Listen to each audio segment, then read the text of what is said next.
Welcome, everyone. I'm going to turn this over to Jane Powell, who is the League of Women Voters of the La Crosse Area President, for our introduction. Welcome to the League of Women Voters February program on environmental justice. I'm Jane Powell, President of the League of Women Voters of the La Crosse area. On behalf of our co-hosting leagues from across the state, thank you for joining us tonight. The League of Women Voters is a nonpartisan, nonprofit political organization that encourages the informed and active participation of citizens in government. We also work to increase understanding of major public policy issues and influence public policy through education and advocacy. We take action on public policy positions established through member study and agreement. As a nonpartisan organization, we do not support or oppose any political party or candidate. The League of Women Voters is an organization committed to diversity, equity, and inclusion in principle and in practice. And this program is a direct reflection of that commitment.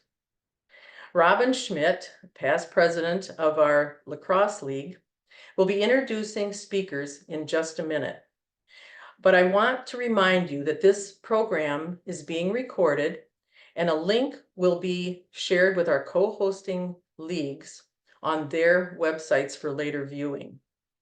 If you have questions after the presentation, please type them into the question and answer box on the bottom of your screen. Please don't use the chat box, however. So thank you, Robin, for bringing us this program, and I'll turn it over to you to introduce our panelists. Well, thanks, Jane. I'm really excited to introduce our speakers who are going to be sharing with us their perspectives on and expertise on defining, measuring, and achieving environmental justice in our communities. Julie Majerus is the Wisconsin Department of Natural Resources' first policy advisor whose position is dedicated solely to the work of environmental justice. As the Environmental Justice Policy Advisor for the Secretary's Office, her work includes leading agency-wide initiatives, ensuring alignment of the agency's policy development, and building enhanced community outreach and engagement. Melissa Johnson is the Executive Director of Wisconsin Green Fire. She received her undergraduate degree from UW Green Bay's Environmental Policy and Planning program, where she served as the Diversity Affairs Coordinator of the Student Government Association. She was named a Morris K. Udall Congressional Scholar for Excellence in National Environmental Policy, and for 2 decades, she worked in county solid waste management, served on numerous boards for waste and recycling, and has worked on environmental justice at the local level. I want to thank both Julie and Melissa for your time this evening, and we'll let the program get started. Thanks. I think, Julie, you're going to go first. Yes, thank you so much. Okay, so first I just want to share my screen. So just 1 minute.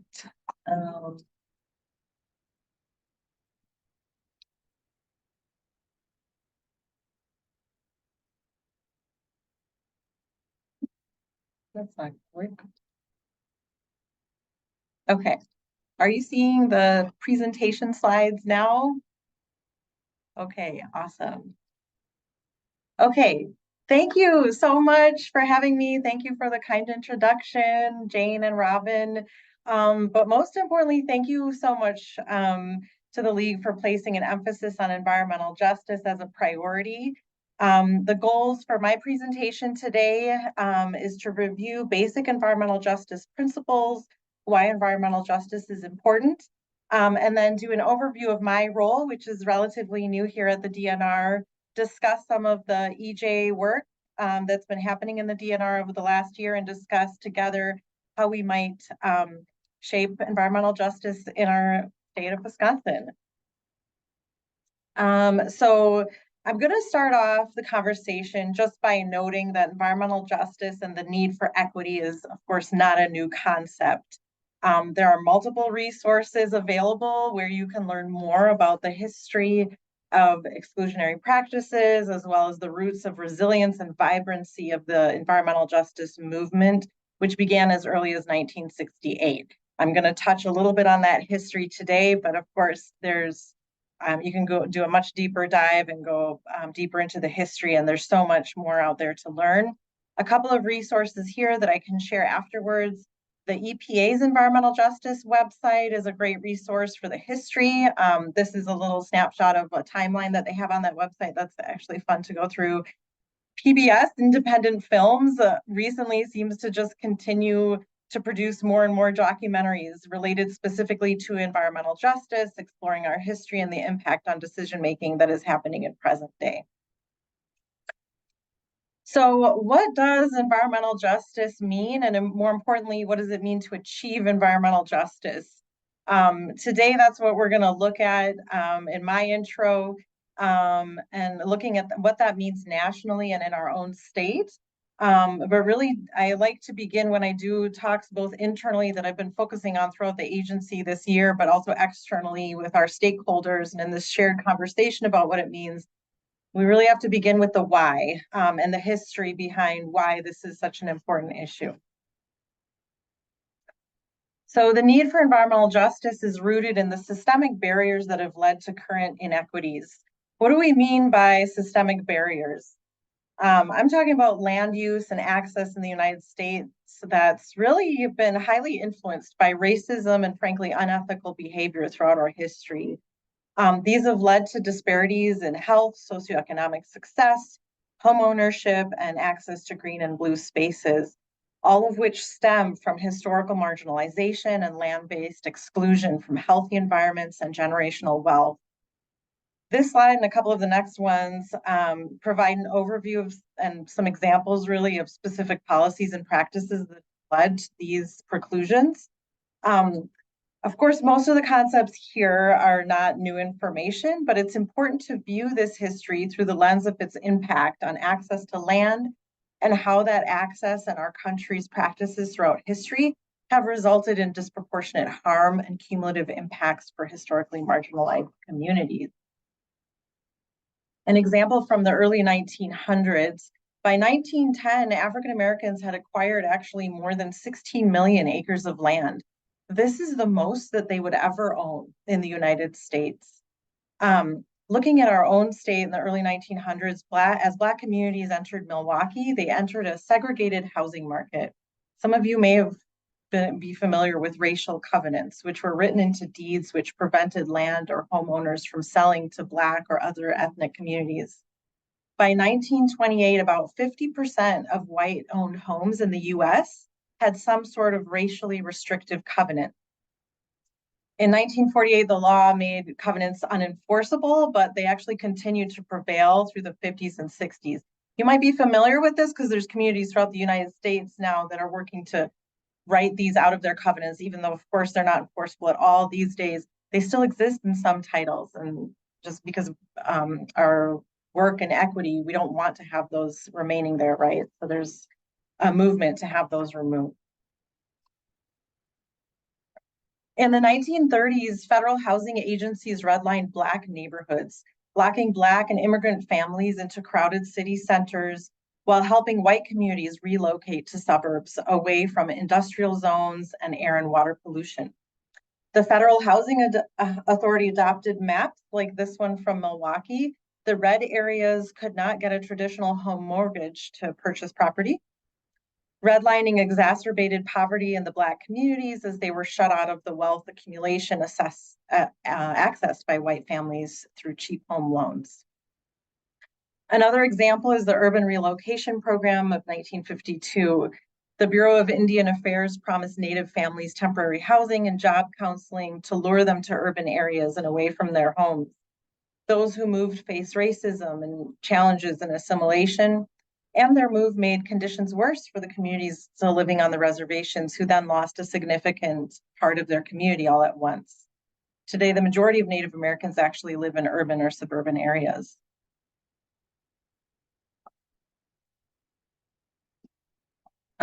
It's important to remember that injustices continue today. Again, this is just two examples.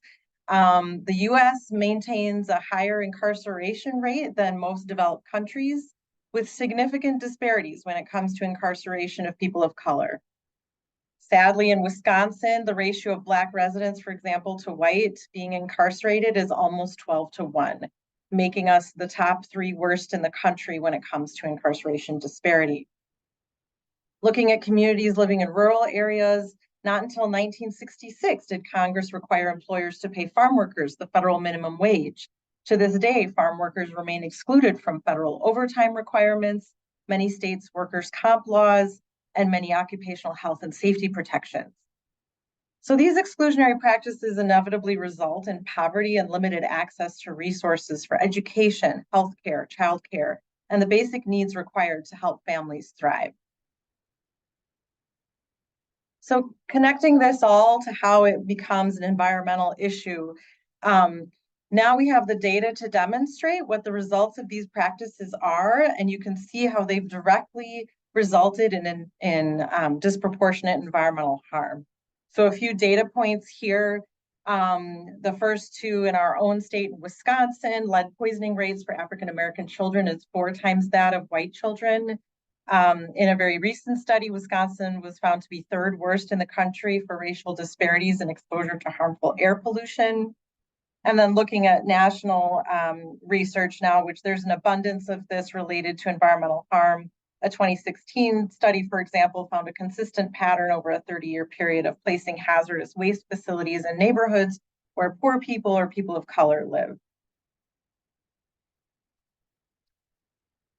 So Melissa is going to talk more about the impacts on rural communities, because that's very much a part of our environmental justice work here in our state, and the DNR places an emphasis on that as well.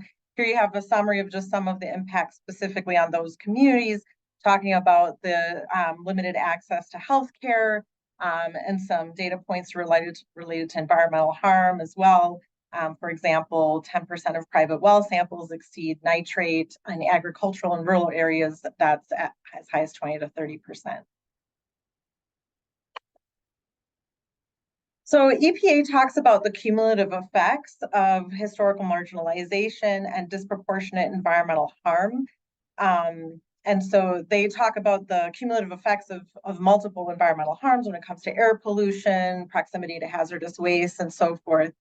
But I like to describe environmental justice as holistic equity, because we're looking at the cumulative impacts on those who are disproportionately impacted in multiple systems. So that's why I talk about disproportionality, not just when it comes to environmental harm, but in these different systems. For example, when you think about individual experiences of different families, for example, a family struggling in the child welfare system is already experiencing trauma, perhaps limited access to healthcare, the mental health resources that they need. When you compound that with limited access to green spaces, which the research now shows is so crucial to mental health and children's well-being, that's just another barrier that they face. You think about students of color living in Wisconsin, where our disproportionality for students of color in Wisconsin is, again, some of the worst in the nation as far as educational outcomes.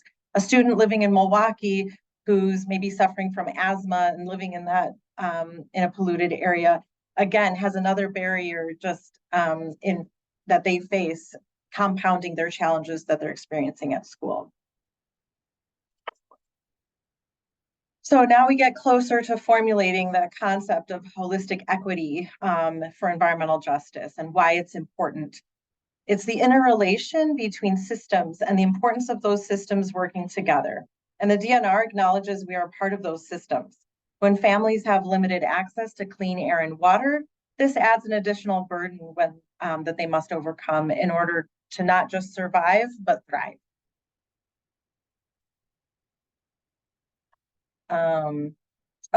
This is a federal definition that I wanted to include. This is a fairly new definition that actually applies to all federal agencies now. This was part of President Biden's executive order this last year's Earth Day that was issued. And it's important that this is a great definition, that it acknowledges not just the how, but the why, and specifically calls out those systemic barriers and goes beyond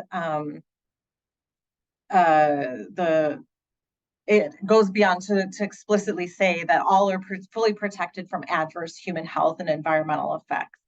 So just wanted to provide that as a resource too. That's a great reference. So moreover, we have heard loud and clear through the feedback and lived experience of some of our most culturally rich, resilient, and diverse communities that there is a need for change and a need to address disparities and achieve environmental justice. So this is important to bring some of that data, some of that history to life in the present, and through the voices of those that we connect with on a daily basis. So to that end, DNR announced my new position on Earth Day 2022, the same day that the governor established the new Office of Environmental Justice at the Department of Administration under Executive Order 161. The development of this position was done in part in response to the calls for prioritizing environmental justice in the governor's task force on climate change report, also DNR's own internal blueprint for climate change, but also, of course, because of the greater focus on environmental justice by EPA and the broader national conversations around equity. The importance of this for our agency is now we have an agency-wide focused position elevating this issue at the leadership level. And I was the first in this position, and I started in November of 2022. So building this new role from the ground up has been focused on how the policy advisor position can leverage agency-wide mobilization for change. This means aligning our work and our policies and practices, systems change and strategic planning. What should our objectives be, and how do we build our capacity, both internally and externally, to do this work effectively?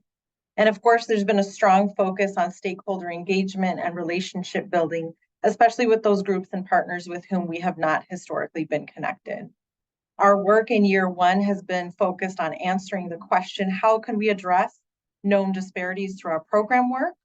And a key part of this is focused on community engagement and relationship building, basically changing history in bringing those voices to the table that have not had a part in decision-making because of those practices of marginalization and exclusion.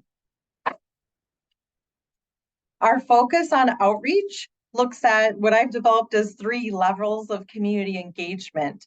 So throughout the agency, the work might look differently depending on the program. As some of you are familiar, DNR is huge, and we are distinctive from other states who are doing similar work in that in Wisconsin, DNR includes everything. It includes environmental protection, forestry, fish and wildlife, which is awesome. It's a challenge for us, but it's super cool that we can include all of that in our environmental justice work. So I talk about starting at the ground level, outreach and education. DNR staff are actually awesome at this, and they're awesome even in speaking in plain language. There's so much expertise here, and they're actually really good at explaining some of that technical information. The difference, however, is that we've been doing this outreach and education with only certain groups, or more specifically, there's been certain groups that we haven't reached effectively. So that's a strong focus of our work, is how do we bring that outreach and education to the groups that haven't been involved, and bringing them and meeting them where they're at.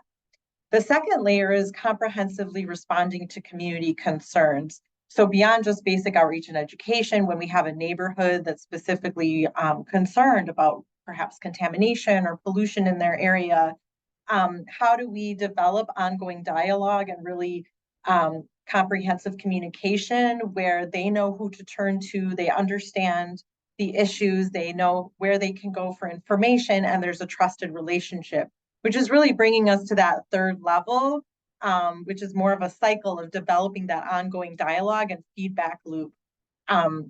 So really, it should be a cycle that we're providing outreach and education, we're comprehensively responding, and we're in ongoing dialogue so that we know the concerns almost before they have to voice it to us, and we're adapting our services and programs to the needs of the community in response to that input that we're getting. So how have we begun to make some of those changes in the last year? I'm very visual, so I'm just bringing some pictures of what's been happening over the last year to give some examples. here's an example of that first level of expanding our outreach and education with those we've never reached before. So here is a picture from August of 2023, Farm Worker Appreciation Day. I brought some of our staff. There's a captive wildlife administrative warden, as well as an investigator from our environmental enforcement investigative team. We made connections there with some of the service providers for migrant farm workers like DPI and DWD and Family Health La Clinica, some of the advocacy organizations like Legal Action and UMOS, to learn about each other's work and how we can include the needs of farm workers more into the programs and services that we provide. This is an example of that second layer. So while we know at DNR that we need to develop strategies for building our capacity, we've begun to develop models for what more comprehensive, authentic community engagement might look like. I've been working with the remediation development program to test out new ways of communicating with the residents to give them more voice, help us in sharing information, and help us in gaining meaningful feedback to adapt our services. The example pictured here is a neighborhood in Wausau experiencing significant cumulative impacts. And in these pilot programs, it's been incredibly rewarding to see how quickly relationship and trust building has been happening at the ground level. A big focus of my work has been assisting individual programs within the department on determining how they can implement changes to address disparities and cumulative effects on historically marginalized populations.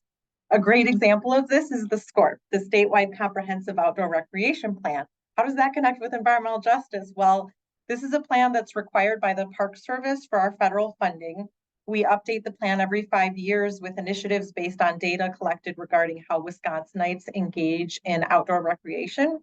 This year, as part of the plan development, we're collecting data we never have before on demographics like race, ethnicity, and disability, also questions related to motivations and barriers to different communities, preventing them from engaging in outdoor recreation.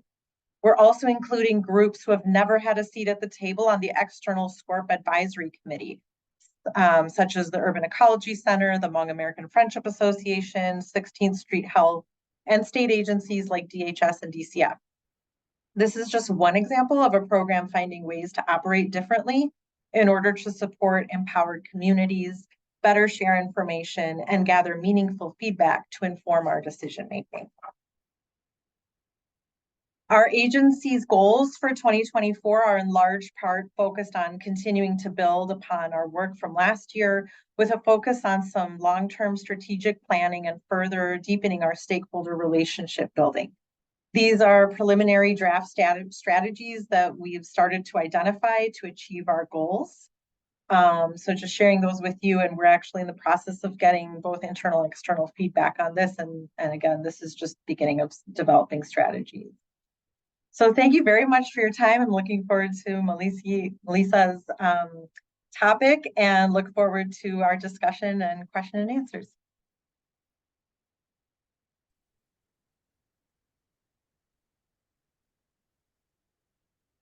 Oh, there it is.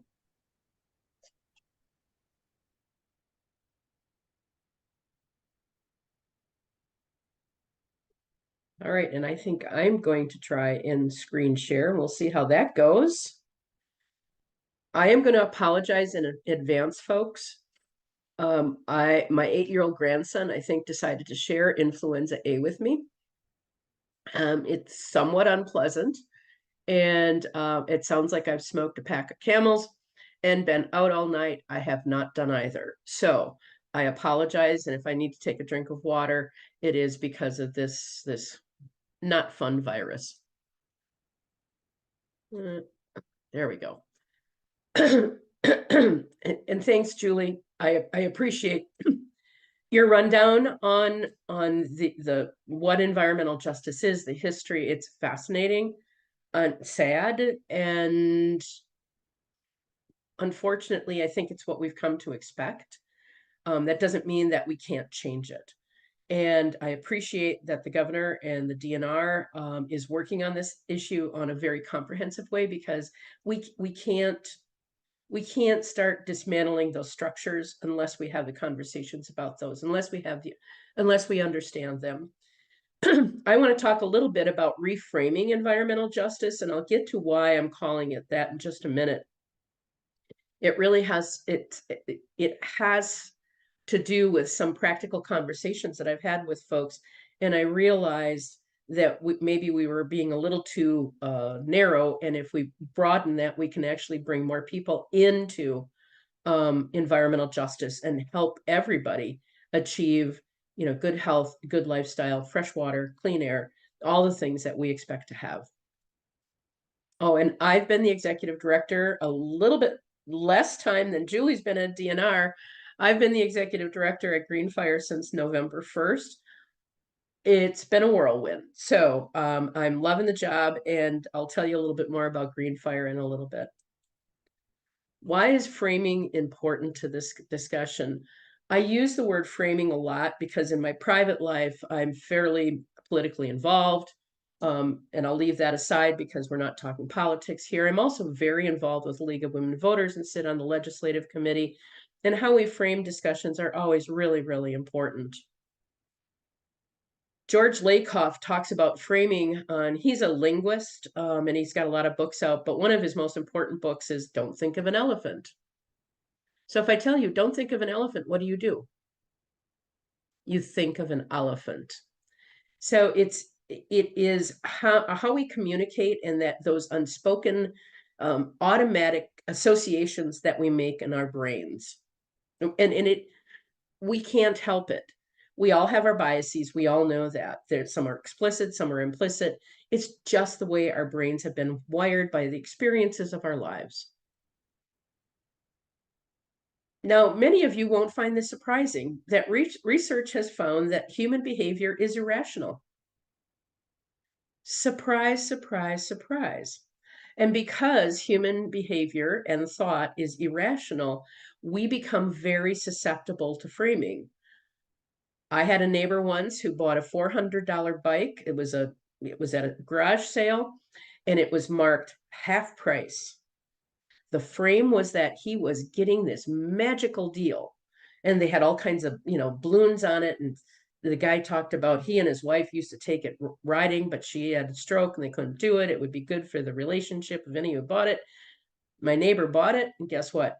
He never used it. But the frame was that he was being manipulated. His irrational brain was being told that this was a good thing for him, his marriage, his relationship, his health, everything.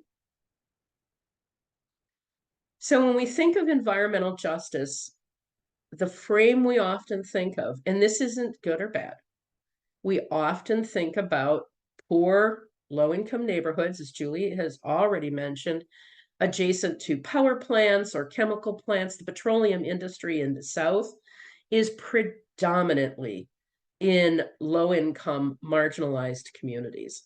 This is an appropriate frame. But if we keep this frame constant, we miss the opportunity for understanding the broader frame of what environmental justice is. And the reason it's important, if it's too narrow, if our alley is too narrow, we don't look beyond that. We don't look for other opportunities to make change. How many of you would think about a vibrant Wausau in this conversation about environmental justice? Probably not many, but Wausau has been disproportionately impacted by PFAS.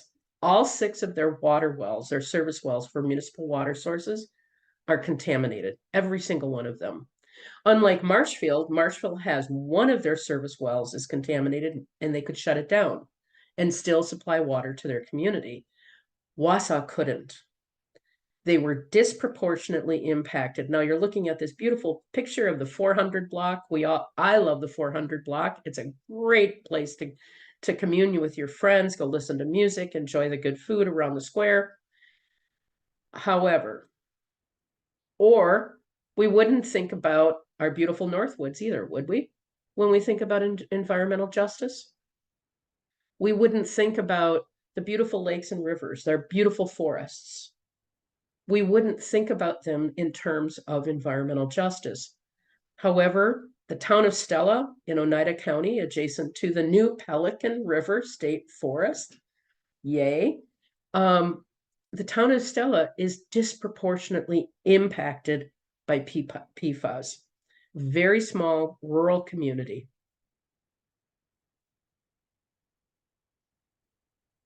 Now, why I'm talking about this, and I'm going to tie it all together here shortly. So Wisconsin's Green Fire put together Opportunities Now 2.0. This was about PFAS. And thank you, Robin, for all the editing work that you did on this. It was magical. But we have a group called the Contaminants of Emerging Concern, and we've been working on PFAS since 2019. We put out one paper, our 1.0. We had a conference for municipalities to attend, and now we put out the second paper.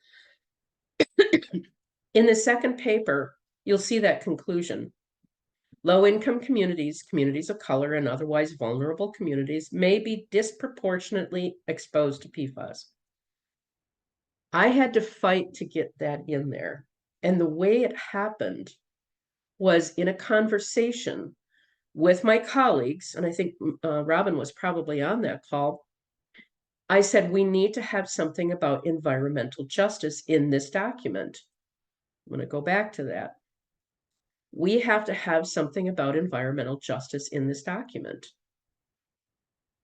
And my colleagues, bright, wonderful people, one of them said, well, but this is about drinking water, and Milwaukee and Madison are already served with public drinking water. And so those minority communities, there's not an environmental justice issue for those minority issues when it comes to PFAS. And I'm like, really? Do you have to live in inner Milwaukee or inner Madison to somehow check the box that you now qualify for care under the concept of environmental justice? I said, and not only that, I think I talked about too, they may be serviced with a public drinking water that is being treated to remove some of those PFAS. But if a lead service line is going into their home, as Julie's numbers noted, horribly, African-American Black families are being disproportionately impacted by lead service lines. I had to fight to get this in there. It is in there, but the initial frame, these people weren't, the people on this Contaminants of Emerging Concern are not bad people. Their frame was that it was this narrow scope. Excuse me. I am not going to be able to finish.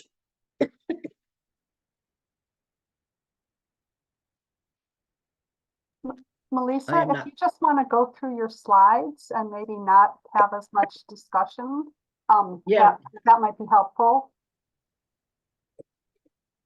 Hang on. We'll have a station break.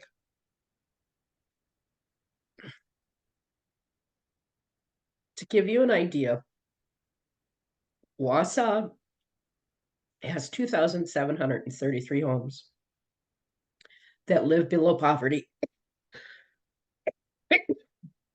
The cost of removing PFAS is $1 million.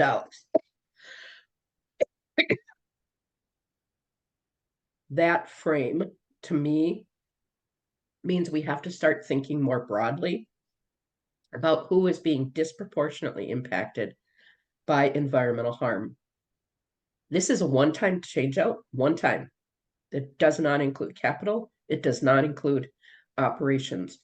Those households living in poverty will now have to bear a bigger burden to ensure that their families are protected.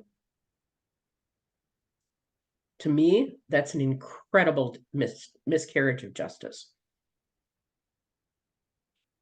And the folks living in our rural communities, town of Stella, town of Campbell, other places where we have PFAS in the water. Let's say you're living in a rural community and your household income, mom, dad, 2 kids, household income 47,000, maybe 52. let's say it's 60. Got one kid in soccer, another in daycare. Both parents working, you need 2 cars, one car breaks down, and your choices are, I need to get to work, or I'm going to buy a whole house osmosis system. Those are the kind of very, very scary choices that families have to make. So when we think about environmental justice, if we think more broadly, we can think about these families making these terrible decisions about whether to buy a new engine for their car or a whole house osmosis system to keep their family safe. These are the kind of desperate choices that people will have to make. The town of Stella, you've got most of the wells up there, private wells, are desperately contaminated with PFAS.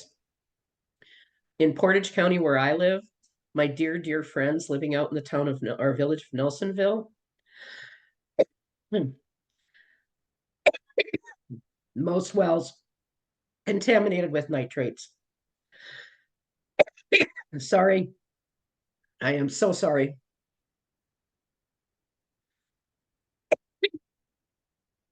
I always like to tell people how we can take action.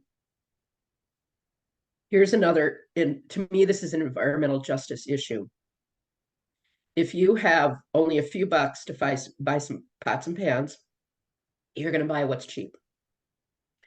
What's cheap is Teflon. As you can see, this fry pan is $32.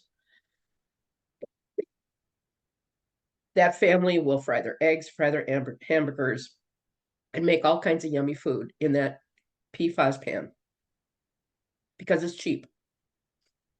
From an environmental justice, social justice perspective, they don't have a choice. They cannot afford those wonderful made-in stainless pots and pans, which I absolutely love. I feel blessed that I can own them. But not that long ago, a little over 20 years ago, when I was raising my kids in poverty, that PFAS-laden pan was my only choice. Those are the kind of choices that many families have to make from a practical perspective. How can we help? You have a family that's just starting out, maybe a neighbor, friend, family member.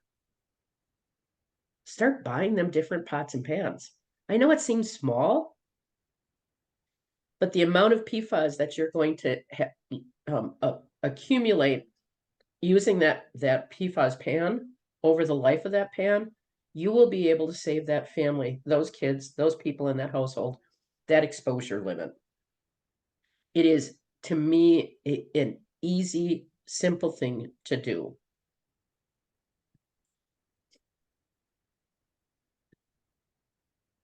And again, if we can only start thinking about our environmental justice framing a little bit more broadly, we start bringing in these other folks, the folks living in our rural communities. Our Hmong families living in our rural or even in our urban areas, they depend on fishing quite a bit as subsistence. They are fishing in contaminated areas just because it's close to them. We may not think about that. We have to start thinking more broadly, because if we don't, the system is too narrow and we miss something. So I'm hoping we can add more things to that brain of ours and make environmental justice a broader perspective to bring in as many people as possible. As the president's executive order said, it's a very, very broad scope, very broad. We don't want anyone disproportionately impacted by the injustices of not caring for our environment. Again, Wisconsin's Green Fire, I should be selling it like crazy, but I can't talk anymore. We are a nonprofit organization. It is an amazing group of some of the smartest people I have ever met in my entire life. It is an honor to work with them. We work on science-based policy and advocate to ensure my grandson, your children, your friends, your neighbors, everybody has a better tomorrow, and our resources are there for them. our goals, we will make it happen. And if you're interested in the organization, there you can find us. We would love to entertain a conversation. I'm done, Robin. I can't talk anymore.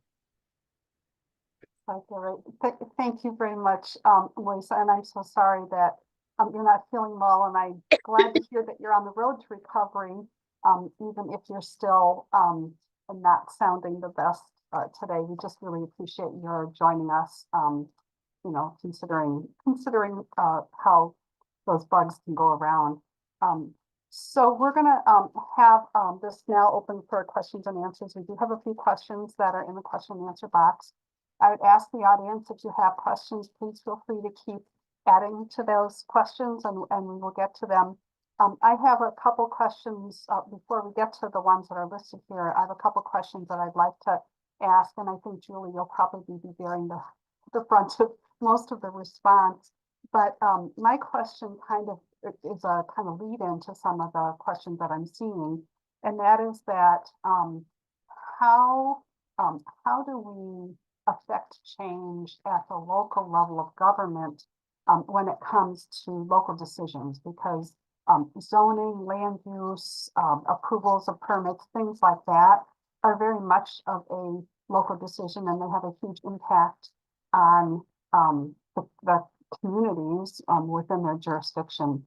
So I'm just wondering kind of what your thoughts are in terms of bringing that into the conversation at the local level.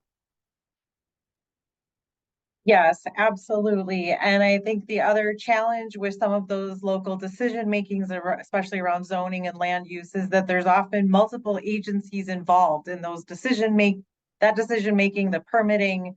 And I think the best thing that local organizations can do is really seek to find where there are considerations that are not being made, right? Inequities that are not typically being considered.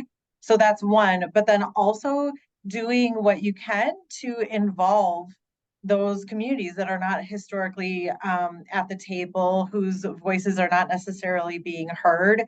And the best way to do that is through partnerships with other local organizations who are providing advocacy or representing specific communities.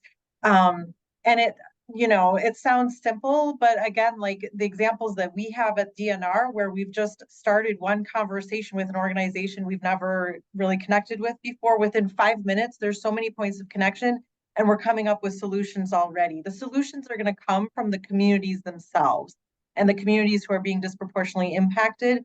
They are resilient, they're smart, they know their needs better than anyone else. And so having in-depth conversations with them and working with them to raise their solution, bring their solutions to the forefront, and so that they're part of those conversations at the local level. Yeah. I just want to add, and you're absolutely right, that grassroots is really good and absolutely essential. Show up at meetings. I know zoning isn't sexy. I love zoning. I'm a weirdo. But show up at your plan commission meetings. Ask questions. And if you don't like the answers, keep asking. Run for office. This is how we affect change at the local level. Not complaining, but engaging.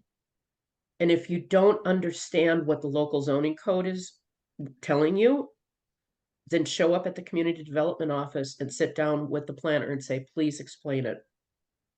That kind of community engagement, I guarantee you, will result in change. So kind of yeah, I can add to that too, Robin, because of and that reminded me, Melise, I started talking about some of the challenge sometimes is that you have multiple agencies, both at the local and state level, that are playing a role in these decisions. And that can get confusing. And I think the other thing to impart is sometimes those agencies don't realize that it's confusing. So whatever can be done to kind of streamline the communication, maybe bring agencies together, government agencies, to collaborate and coordinate, because they're coordinating their services, but are they coordinating in their communication to the community?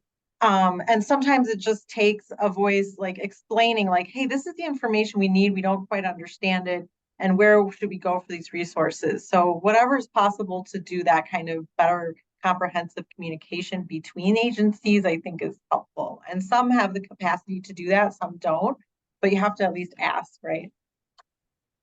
And I think so the questions that I'm seeing kind of are in the context of a situation in Madison with the adoption of the approval of the F-35 fighters and the fact that the noise and other issues around them is disproportionately impacting those people who live around the airport, which of course, as you would expect, has probably lower land values and less economically advantaged people. And so some of these decisions are kind of done recognizing that they're going to disproportionately impact people of lower economic status, but yet they're still happening. And so I think there's some frustration with how do you somehow change that mindset when you see these kinds of things happening. And I think that I really appreciated Melissa's comments about, that not only get involved, but, run for office and challenge some of those decision makers to be making better decisions. And I'm wondering if you had any other thoughts about like land use around uses like airports where you do have more of a congregation of lower income just because of the quality of the environment, so to speak. So we're not starting with softball questions, right? So but this is raising like exactly why environmental justice can be such a challenge. Because it raises really big questions. Like, we talked in the beginning about land use and how it's resulted in some really exclusionary practices in certain communities only being in these disproportionately polluted areas. We can't change that overnight, right? And that's super difficult in how are we going to change some of these practices. And then the question is, like, obviously we need more low-income housing. Where should that go? Certainly, yes, wherever possible, it should be placed where we have less environmental pollution. And that's on a case-by-case basis, but that's a struggle as well. We need low-income housing. Where can it go? Where do we have land space for it? But absolutely, while in the past inequities were just sort of overlooked, in the present day, when we're more mindful, that needs to be at the forefront of our decision making. And it is continuing to happen everywhere across the nation. For those first three questions too, of course, specific questions about PFAS are beyond my expertise, but it raises questions around, low-income communities, immigrant communities, certainly the fish advisories. That's another area where we have fish advisories. We know that there are communities that subsistence fish. They rely on that fish to feed their families. Are they aware of the fish advisories? And not to mention, of course, the disproportionate impact on water pollution and can we ensure that the water is clean in the first place? But first, can we just start with making sure that they have the information that they need to make healthy choices for their families? So I know that's a bit of a non-answer, but it's like, yes, we have to develop tools so that equity is at the forefront of those decisions that we're making. Well, I would say from a land use planning perspective, again, my degree is in planning, and I already said I like zoning, so I've admitted my love of zoning, but we should be looking at not trying to segregate low-income housing into one area. Low-income housing should be a part of a community. And if you look at a book like Strong Towns or Happy Cities, both of which are about urban planning, our urban planning should incorporate mixed income developments. Low-income people don't, just because they're low income, this is another framing. In our minds, all low-income individuals are a monolith. And so, and I get a little sensitive about this because, again, not that long ago, I raised my kids in poverty, high school dropout, didn't graduate from college till I was 45. I know what it's like. We are not a monolith. Being poor doesn't make you the same as other poor people. And we want to try to segregate poor people into one spot. we should be creating zoning, modern zoning, not 1970s zoning, because we're still doing 1970 zoning. I'm going to go on about zoning again. We should be creating new zoning that incorporates mixed incomes in walkable, livable communities. So that's my opinion. Great, thank you.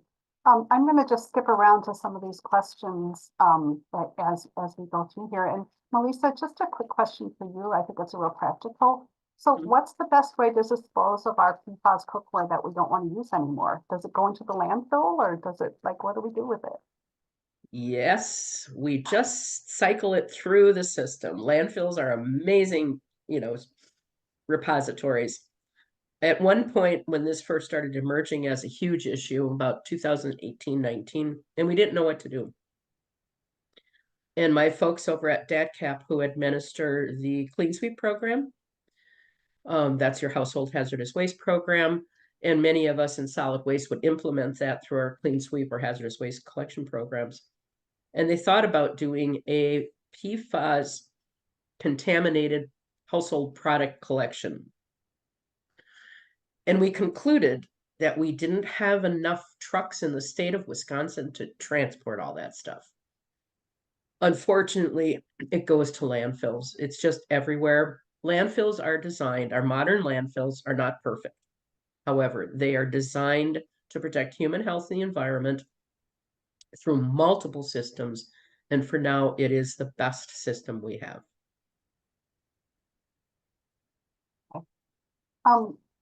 Here's a question, thank you, Melissa. Here's a question, about, like, how can, let's see how I can phrase this. So when you're in a community, like, how do you identify, I guess for Julie, how do you identify, like, who are the key representatives of the communities, like, beyond elected officials, and how do you find them?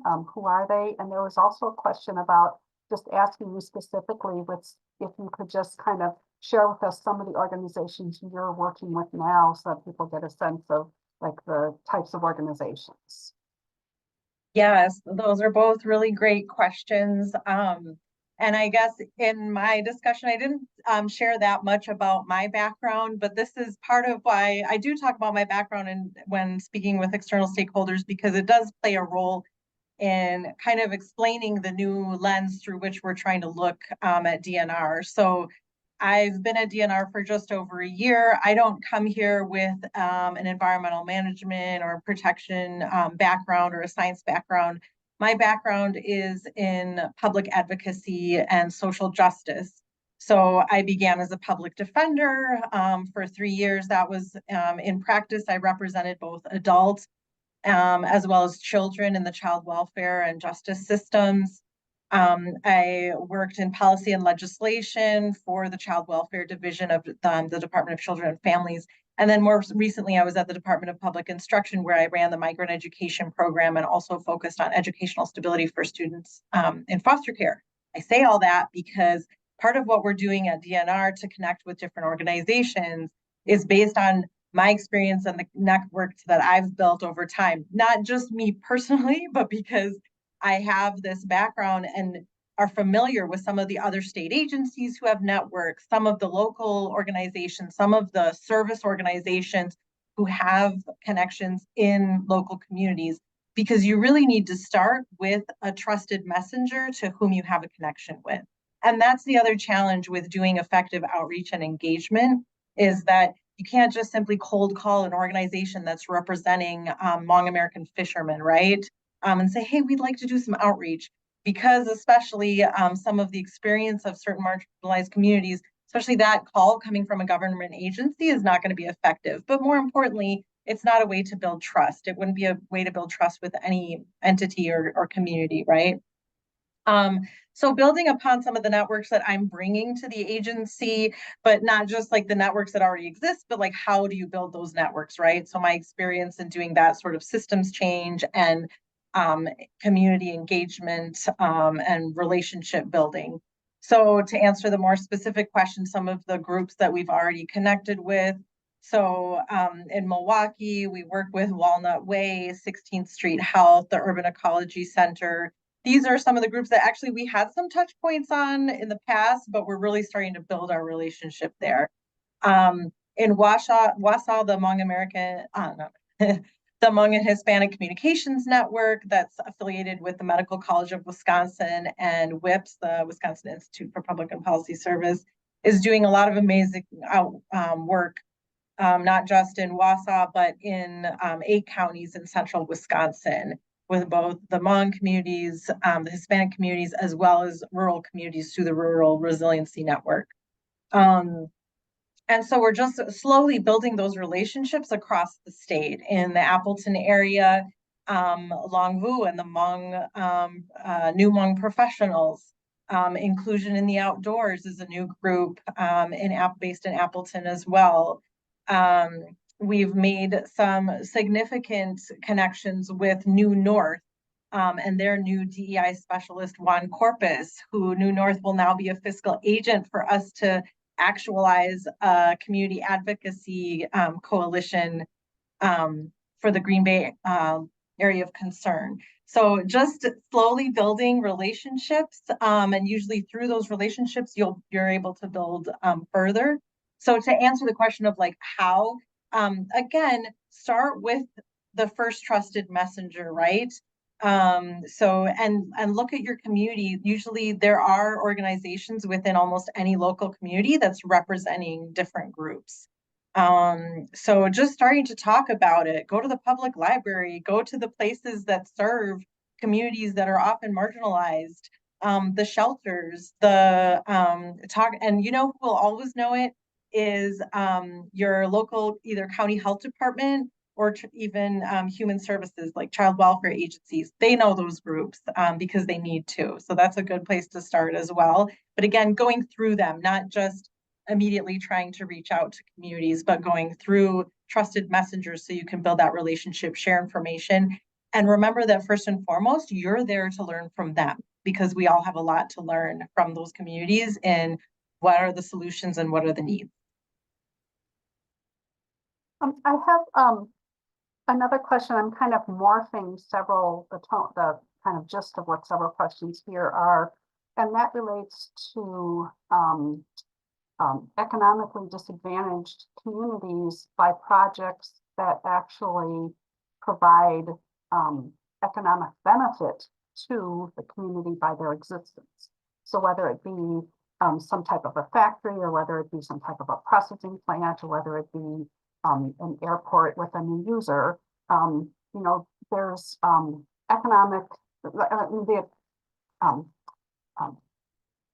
these projects are sold to local governments as being good for the local economy, but yet there doesn't seem to be any mechanism to direct the economic gain back to those populations that are more impacted by the activity itself, whatever it might be.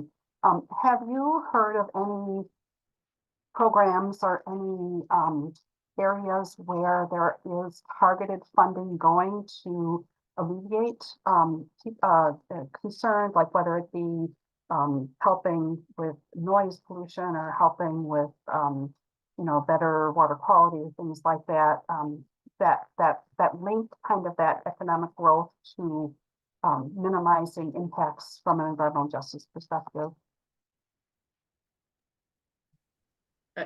What you're asking, Robin, is a good question. And of course, funding is always the fun one, right? But I'm going to switch it up a little bit in linking economic gain to impact to unsuspecting communities. Now, the town of Stella, we know there is a significant PFAS contamination in the groundwater. The town has claimed that it is the result of land application of biosolids from a paper mill, an industry absolutely critical to Wisconsin's economy, right? Managing biosolids is essential to the process of that industry. Now, I'm not saying that this is a direct correlation. I'm just saying this is what is happening. So the paper mill finds a convenient method of taking care of an industrial byproduct that has some nutritive value for land application on soils. Farmers saw it as an opportunity, they took it. But the paper mill, the externalities, they've never paid the full cost of the impact of the pollution that they had the potential to emit in the form of the biosolids. Again, nobody did any, when this happened, no one was doing anything illegal. This was all legal. So in that thread of economic strength to finding convenient ways to manage things, and then unsuspecting communities, you know, farmers not going to say, hey, can I see the you know, the VOC profile on that biosolid, and you know, what's the concentration of nitrogen versus phosphorus? They're not going to ask that. They saw it as a good opportunity. So to me, there is a thread there between people taking advantage of minimizing external cost of production and imposing them externally on other communities.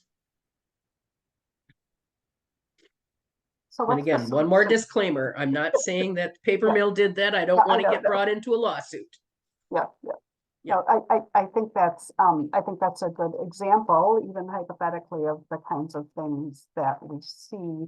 And I think the challenge is that it just takes so much money to rectify and remediate some of these situations that have been going on for a long time, even back before people knew that it was bad to be doing that. And I think that's the biggest challenge is it's kind of like this issue of, you know, they weren't doing a bad practice at that time, you just didn't know the hazards. And so then there's a lot of angst about who's responsible for paying for that kind of situation. I guess I think if you want to extend that thread just a little bit further, as you saw from Julie's maps on the redlining and where we saw industries kind of thriving in the communities around them, which were typically minority communities, low-income communities, they worked at many of those facilities. Their livelihood was tied to it. So now you give them sort of the devil's choice, right? You can either put up with this in your neighboring community and have an income, or we'll close down and we'll move somewhere else, and now you don't have a job. So it's kind of like that family deciding on that whole house RO system. Shall we spend $3,000 or should we, I don't know, buy a car? We impose these terrible choices on people who have limited means or have been marginalized because of systems that have been in place for 100 years or more. So yeah, it's unfortunate. I think what, Melissa, what you bring up, I think goes to one point that I was going to bring up, Robin, related to your question, is that your answer, Melissa, and the question, Robin, really highlights how all these systems are connected, right? And how environmental justice is so tied to other socioeconomic indicators as well. So one thing important to look out for is, this is why workforce protections are important. Workforce safety, employment protections, access to healthcare, if housing is involved, what kind of housing is being provided, but also, yes, the economic health of the worker themselves, their pay, what is that going to allow them to do for their family, for where they can choose to live, learn, and play. The other point I'll make, Robin, because you asked for examples, I think it's slowly starting to happen, but something to look for that I think is going to be more common is industry, as they're either building new or have renewed permits, are starting to do EJ screens. And I can describe what that is in a second for those that might not be familiar, and that as they identify that there might be EJ indicators in these different mapping tools that are available, that then they provide some sort of kind of, like you're saying, offset to that. And so that's encouraging in one sense, that industry is starting to acknowledge that that's going to be important and that people will place emphasis on it. But what we need to look for is, are those offsets that they're offering actually addressing the problem, right? So if it's a donation to a local school, that's great. Is that directly tied to the cumulative impact that's been identified through the EJ analysis? So an EJ screen, I'm realizing maybe some aren't familiar. So there's there's ability to do sort of what's sometimes called an EJ analysis through different mapping tools that are available. The EPA has one, the White House has one. EPA's is called EJ Screen. It's the most commonly used.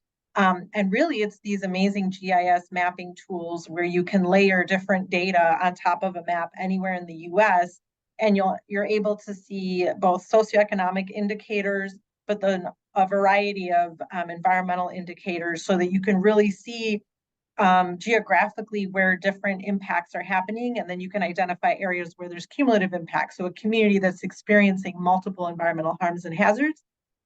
And then also when you put on top of that some of the socioeconomic indicators that we talked about here that have cumulative impact, then those are identified as often what's termed disadvantaged communities or communities with environmental justice concerns. So I had another question about this program is being hosted by the League of Women Voters, and as Jane said at the beginning, you know, we are an advocacy organization, and one of the questions was asking whether or not there's state legislation that is going to be you know, shedding any light or providing any direction or assistance from an environmental justice perspective. Are there regulations, laws, programs that the league should be looking at and perhaps advocating for that would help not just spread the word, but help provide resources for addressing environmental justice issues systemically kind of throughout the state like that? So I know you talked about what we can do as individuals and what we can do locally. Are there more organizational type of things that we could do? Well, I can answer just from DNR's perspective, and I'm not speaking to legislation generally, but just specifically as it relates to environmental justice. I will actually say that we don't necessarily need that much statutory change at this stage to be able to affect some of the changes that we want for environmental justice. What our agency does need is more capacity to do first all of our work so that we can be more responsive to the needs of the community, but then also so that we can do more outreach work and be on the ground with communities in a regional way that we're able to be more responsive. And so, yeah, I think for us, it's really more of a capacity issue at this stage for environmental justice that would really, because there is actually some flexibility already in the law where we can use the data specifically to affect change. But more importantly, at this stage, what our work is focused on is, you know, looking at compliance statewide, where, you know, there might be disparities, engaging with those communities so that they're empowered to have the information they need. And then, you know, that leads into all the other legislation around, you know, environmental protection. But really, when we help support those empowered communities and learning more about that, then they're going to be better able to advocate for those environmental protection legislation that's so crucial to our management. I'm going to circle it back to the local level after serving. This is the first year in 10 years that my name's not on a ballot. So I'm always thinking of the local level, and I'm very happy my name's not on a ballot. So my friends over at the Wisconsin Conservation Voters have launched a campaign to engage local village boards, city councils about getting climate targets, resolutions built into their ordinances. If we could see that same sort of effort around environmental justice, imagine communities across Wisconsin who now, when they start talking about changing their wellhead protection zoning, or talk about where their housing should be, or how they're going to redevelop an urban core, or redevelop a brownfield site. And now they also have to meet the environmental justice requirements of a new ordinance they have. That's the kind of activism at the local level that can change up right at the grassroots. Again, I'm a local activist person. So are either of you aware of any kind of model ordinances that people could be looking at? Is there a link you could put in do you know of any quick, like do a Google search on this and you might find it? I will bet before I go to bed, I'm going to find something and send it to you. You can send it out to everybody. Okay. All right, I think that would be great. I think that's a really good That's a idea. good question. Do you know of Yeah. anything, Julie? Well, no, not offhand. The only thing that's coming right now to mind, Melissa, are you familiar with Wausau is the first community in Wisconsin to have an environmental justice, I don't know what they're calling it. It's not an ordinance, but No, it's not.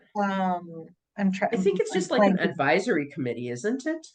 Well, they have I'm trying to think of, like, it's a statement on environmental justice. Right. Like a resolution or something? Yes, thank you. Yeah. Yes. Yeah. An environmental justice resolution. And that's available online. And it's, I mean, it's naming very clearly that this is an important issue to them. And it kind of makes promises that they will consider inequities in their decision making. So that goes to all of our discussion around local decision making, zoning, etc. Yeah. Can you imagine a TIF policy, so tax incremental financing district, that says not only we need to do this or due diligence related to the, what if, or therefore, but also add in anything related to the use of taxpayer dollars for the development and TIFs also have to include an examination of environmental justice. You just change the conversation. Everybody starts talking about changing the framing. That's how you change the framing. Okay, great example. I think, Robin, this is making me think too, in all our discussions about like what action can happen, legislation, etc. We don't necessarily talk enough, and this is actually key and something that we're going to be looking at the DNR is prioritization. That alone can make a significant impact. The lead line replacement projects in different communities is sort of an obvious, tangible example of, especially in a community in Milwaukee where they have so many and it's going to take many years, prioritizing the lead line replacement in the communities that need it most, right? Yep. Again, that's a very tangible example. But other choices, other projects that local communities are looking at, are they prioritizing those projects that are going to benefit the communities who need it most? So just wanted to put that out there that alone could actually affect a lot of change if you look more closely at the prioritization of where their economic development is going. So, and I know because we're at 7:45, so I think we'll get a couple more questions in. I really appreciate your time, with us this evening and your generosity of your time as part of this discussion. It's really been a great discussion. So there have been several questions about kind of rural issues as it relates to environmental justice and perhaps a lot of questions, but focus on the siting of confined animal feeding operations, CAFO. I'm sorry, is it confined animal feeding operations, like CAFO? And a large animal operations. It's concentrated. Concentrated, yeah. Thank you. Yeah. I knew there was something wrong with how I was. They're just big. They're big. They're big. And then about nitrates, about the lack of groundwater standards for PFAS, it seems like there's the agricultural community as a whole is not as regulated from that perspective. And I personally don't envision a situation in which there's a lot more regulation coming down the pipe in terms of that. But how do you in rural areas address some of the exposures from unregulated sources? And how do you put that into an environmental justice lens, so to speak? I wish I had an answer to that. We have a CAFO. I had mentioned the village of Nelsonville before I started coughing up a lung. disproportionately impacted nitrate contamination. There is an upstream CAFO. The DNR, through order, said there should be monitoring wells. They fought that order. And they continue to fight any sort of regulation indicating that, I mean, it's the mantra, we feed America, we feed the world. We should be able to do what we want. They have already sourced through DNA much of that contamination. And we need policymakers at the local level to actually do the work that the statute gives them the authority to do, to protect human health and the environment. And if they're not, I'm going to say it again, show up at meetings, be heard, run for office. Because right now we have folks in Nelsonville, half of the drinking water is undrinkable because of nitrate issues. This CAFO, because of the minimal regulation, will be able to continue doing what they're doing. It requires, unfortunately, countless hours, years of effort by grassroots activists to protect their lives, their property, and their investments. That's just, I wish it was different, Robin. I wish it was different. And I think that, Julie, I don't know if you had anything to add to that or not. It's, Just that from our perspective, this is why, as far as my work, the focus on outreach and education for local communities to know what the issues are. Also, we're trying to expand our efforts with farmer-led groups, really working on that relationship building and partnership so that we're addressing these issues together. There are plenty of agricultural employers who I think of them as employers because of the migrant farm worker work, but who do want to do well. And so they want to be part of that conversation and motivating their neighbors to do the same. So that's focus.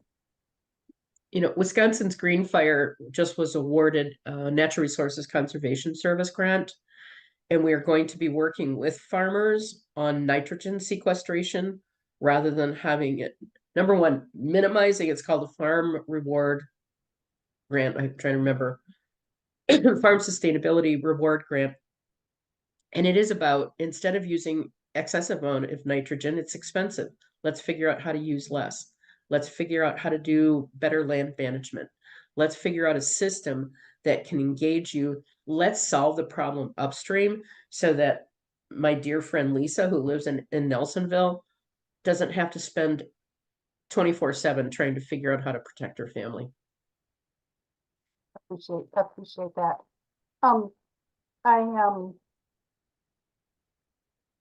I wanted to, I've got a note here about, we were talking about PFAS and water contamination, and I want to recognize that the State League is doing a series of public webcasts that are going to be March 12th at 6:30 p.m. And if you visit the State League of Women Voters of Wisconsin website, you'll find postings for those. And I see, Melissa, you're going to be one of the speakers along with Dr. Beth Neary, who is the co-president of Wisconsin Environmental Health Network. So just wanted to give a quick plug in for them as well. Julie, there was a question, and I don't want to put you on the spot. And I know that you already mentioned the fact that one of the things that is a need is resources for DNR in particular, but for at very many levels to really start engaging on this topic. The question has come up as to what is your ability to help with people who have questions in the public? Are you a resource for them? I know that you're very busy, and I'm really grateful to have your time. And obviously, people are seeing your name and they're seeing your presentation. Are you available for inquiries, brief inquiries from people? How like is it okay for people to reach out and contact you? So of course, people should feel free to contact me. I have to be so careful with my time because I should also mention, if people aren't aware already, like we are surrounded by states who are leading in this work, and that we're so fortunate to be in that position, at least, even if we don't necessarily have the resources that we'd like to compared to them. So Minnesota, Michigan, Illinois, their environmental protection agencies have entire offices devoted to environmental justice. They have full staff. When I'm on those EPA calls with the fellow EJ coordinators, they say, well, in our Office of Environmental Justice, this is the work we're, and I'm like, I am the Office of Environmental Justice at DNR. And so that's been an incredible challenge. And I've had to be extremely strategic in the work I'm doing internally and externally because of that issue of prioritization. Like, where can we make the best change? And really, it's building capacity of our staff to do it. Like, it's not me doing the work, it's our staff, of course, but how can I empower our agency and our partners to do this work? So the answer is, of course, people can feel free to reach out. If it's a project that's not DNR related, I'm not here obviously as a consultant but if it is DNR related and there's an issue in a community, absolutely, we're wanting to learn more about those issues on the ground level that are impacting different communities that maybe we haven't been as in tune with as we want to. We definitely want to make that change. And it's slow because we don't have dedicated staff to this, but we're finding ways to build that capacity. And a lot of it is going to happen with external partnerships, right? Those groups like Walnut Way, like the Hmong and Hispanic Communications Network, who we can, they can be a liaison in some ways to do that work. So yes, feel free to reach out if it's DNR related. Maybe this will be our next pilot project. But it's a constant kind of balance of how to balance this time. All right. I'm just going to scroll through. I think we've got a few more. Okay, we're good. So I'm wondering if I can do an ask as we close this program up today, an ask of both of Melissa and Julie. If you would be willing to send me perhaps some websites or links for resources that you think our audience would like. I have email addresses for all the registrants, and I would be happy to send those out to people as a follow-up communication. And so it might take a little while given kind of workloads for everybody, but I think if you could send me some things within the next week or two, then within the next 2 or 3 weeks, I would try to get something pulled together just so people can have some solid kind of other contacts and way to move forward. Does that sound good? Yeah, absolutely. I think what we want to do too is engage our local leagues to start taking, and they can serve as conduits, right? Oh, absolutely.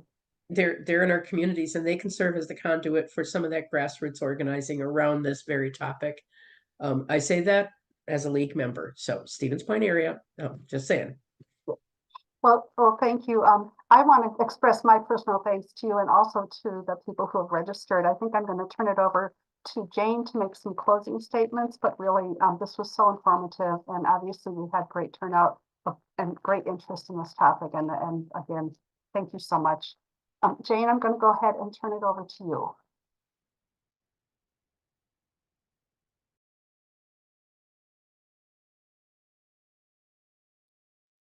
There we go.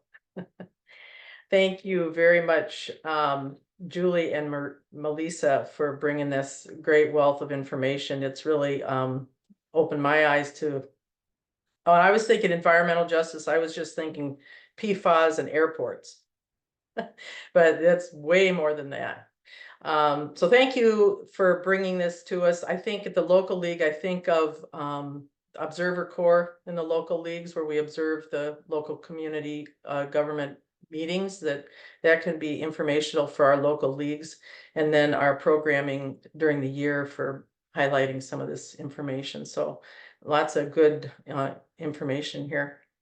I wanted to thank then all the leagues that have been co-hosts this evening. and also the League of Women Voters of Wisconsin for developing a system where the local leagues can share broader topics for the whole state to be involved. I think this has been a good example of the statewide networking that we are privileged to have. And thank you, Robin, for knowing about the topic and bringing this program to fruition, and along with our program committee locally. I want to make sure that everybody watching has a plan for voting on April 2nd. Of course, we're all about voting.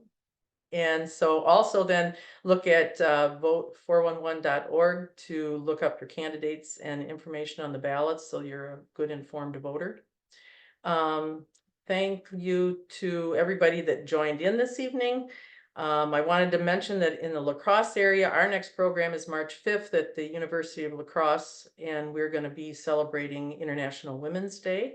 And then April 10th, we're going to be happy to be out at the Mississippi Valley Refuge, where we're going to be celebrating joint centennials. So they've been in existence for 100 years, protecting wildlife in the Mississippi River Valley. And we've been in La Crosse for 100 years as a League of Women Voters starting in 1924. So we're really looking forward to that celebration. If you'd like to know more about those programs, you can look at our website, lwvlacrosse.org, for more information. So with all that, thank you again. It's been a great program, opened our eyes to lots of information. Environmental justice means a lot more to me now than it ever did before. Thank you very much. Have a good evening.